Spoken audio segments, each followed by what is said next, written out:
Si t'as pas au moins 8 sur 10 sur ce quiz de scandale politique, t'inquiète pas, c'est pas toi la merguez, c'est juste qu'ils ont envie que t'oublies. Quel parti politique français a été condamné puis recondamné en appel pour avoir détourné de l'argent du Parlement européen? Et oui, c'est le Rassemblement National. Préjudice estimé à 2,9 millions d'euros. Numéro 2. Combien de cash la police belge a-t-elle saisi chez une vice-présidente du Parlement européen et son entourage? Et oui, 1,5 million d'euros en liquide. C'est ce qu'on appelle le Qatargate. La procédure est toujours en cours et les intéressés contestent. Numéro 3. Quel ministre du budget chargé de la chasse aux fraudeurs fiscaux cachait lui-même un compte en Suisse?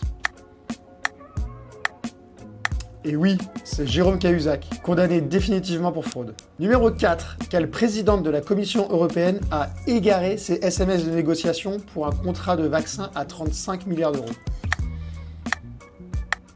Et oui, c'est Ursula von der Leyen. La justice européenne a condamné le refus de transparence de la Commission. Et les SMS, toujours introuvables évidemment. Numéro 5. Quel candidat à la présidentielle française a été définitivement condamné pour emploi fictif de sa femme?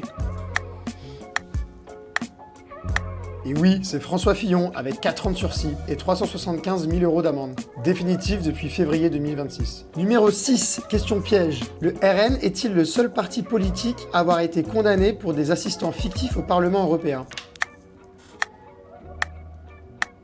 Et non, le Modem aussi, 350 000 euros d'amende. Même système, Bayrou a été relaxé, le parquet a fait appel. La suite du procès en automne 2026. Numéro 7, celle-là vous l'avez tous. Quel ancien président de la République a dormi à la prison de la Santé en 2025?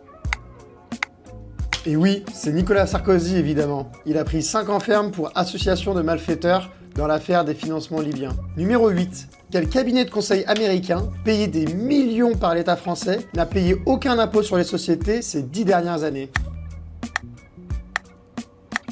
Et oui, c'est McKinsey qui a payé 0 € d'impôt sur les sociétés entre 2011 et 2020. Et enfin, numéro 9. Quel pays de l'Union européenne s'est vu geler des milliards de fonds européens pour corruption systémique? Et oui, c'est la Hongrie. Avant la dernière question, abonne-toi parce que eux, ils comptent sur ta mémoire courte. Et question bonus, la plus simple, dans toutes ces affaires, c'était l'argent de qui? Et oui, c'était le tien. Et alors, t'as eu combien? Dis-le moi en commentaire. Et surtout, dis-moi combien t'en avais déjà oublié.